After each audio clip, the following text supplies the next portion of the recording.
गरीब साध साध सब नेक हैं, आप अपनी ठोरे, जो सतलोक ले जावेंगे वो साधु कोई और।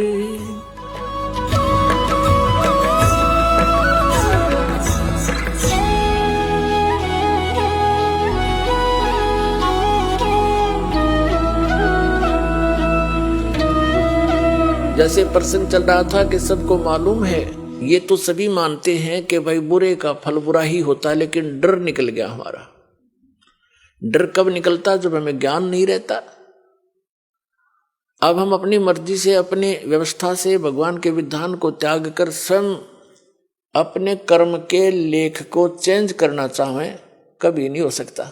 जिस समय कंस ने अपनी बहन देवकी का विवाह श्री वासुदेव जी से किया, श्री कृष्ण जी के माता पिता थे वो, और कंस उनका मामा था, तो उसने बड़े प्यार से अपनी बहन का विवाह किया और उसको सी ऑफ करने के लिए अपनी नगरी की सीमा तक छोड़कर आते थे। स्वयं रथ को चला रहा था और दोनों उसके बहनोई और बहन रथ के पीछे बैठे थे।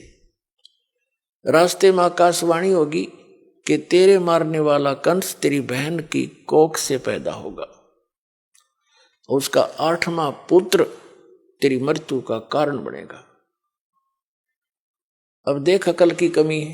एक तरफ तो कंस ने वह आकाशवाणी साची मान ली कि 8वां पुत्र होगा तेरी बहन का, वो तेरी मौत उसके हाथों है,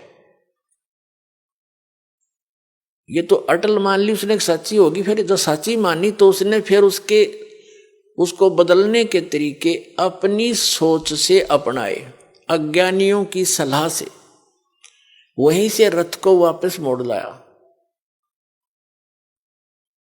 और उनको दोनों को मारने लगा। अब अपनी मौत तो इतनी प्यारी, और बहन और दामाद उस बनोई की मौत उसने कुछ भी ना समझी, अकल के हीन ने। तब उन दोनों ने प्रार्थना की कि भाई, उसकी बहन कहने लगी भाई मुझे मारे ना, क्यों बहन भाई का लगाव न्यारा ही होता है। भले ही वो इस बात को सोच रहा था, फिर भी बहन की इस पुकार को पर उसने जोर देना पड़ा। कुछ रजा मालिक की थी कि तू ऐसा कर, हमें मारा मत, हमने यहां नजरबंद कर ले दोनों को, जितनी भी संतान होगी हम तुझे दे देंगे, तो जो चाह वो कर लिए भाई। तो उसने सब सोच ली, ठीक है मेरी 7वीं संतान, 8वीं तक तो मार दूंगा, 8वीं के बाद होगा इनके भाग की। उसने यहां तक सोच ली, तो उनको रख लिया। चल बहन को मारने का भी पाप बच गया। फिर लगा नवजात शिशुओं को मारने, दुष्ट ने 9 मार दिए, 8-7 मार लिए, और 8वें को मारने लगा। वो आकाश में उड़कर चली गई, जबकि लड़का कहा था वह लड़की थी। बुद्धि फिर भी ना काम करी। तो कहने का भाव यह है कि उसने अपने सतर से अपनी किस्मत को चेंज करने के लिए, आयु बढ़ाने के लिए सारे यत्न कर लिए, और वो की वो हुई जो आकाशवाणी ने कहा था। तो क्या अकल थी उसमें? एक तरफ तो आकाशवाणी को फाइनल मान रहा कि ऐसा होगा ही होगा, जब होगा तो ठीक है हाथ खड़े कर देना।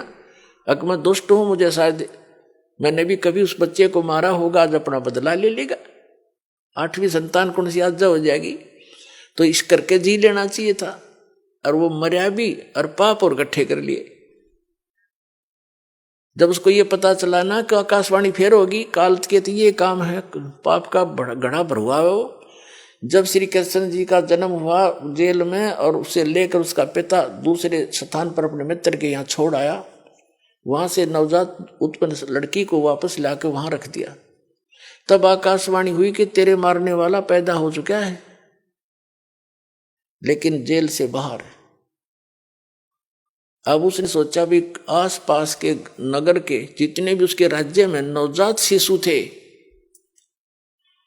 1 दिन का, 2 दिन का, 10 दिन का, महीने के, 6 महीने के, साल के, 2 वर्ष के, 5 वर्ष तक के बालकों को सबको मरवा दिया दुष्ट ने, एक अपनी जान बचाने के लिए। ये है अकल के कमजोर अकलहीन, ये अकल लूणे, पाप का घड़ा भर लिया और मर के मान्या, मृत्यु हुई जो की तो जो बोला गया था। तो जब तक हम इसका समाधान, जैसे कोई धनी बनने के लिए जब तक इसका अपने किस्मत को बदलने का समाधान हम अपने तरीके से अपनाएंगे, वो हानि ही हानि होगी, लाभ नहीं हो सकता। और उसके चेंज करने की विधि बता रखी है कि मासा घटे न तिल बधे, विधना लिखे जो लेख, और साचा सतगुरु मेट के ऊपर मार दे मेघ। परम संत की शरण में, कबीर परमात्मा के बच्चे की शरण में आने के बाद फिर ये प्रारब्ध कर्म वो बदल सकता है, सारे इतिहास चेंज कर सकता है। वो समर्थ है। समर्थ किसे कहते हैं फिर?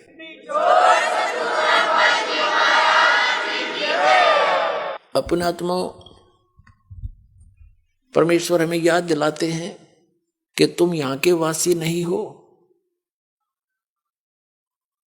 और वो परमात्मा स्वयं ही चलकर आते हैं, हमें यथार्थ ज्ञान बताते हैं। जैसे आप जी सत्संग में आते हैं, महीने 2 महीने 10-15 दिन, महीने 4 महीने में तकरीबन सभी आ लेते हैं।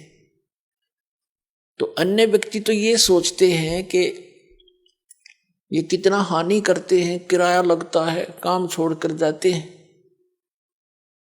पुण्यात्माओं,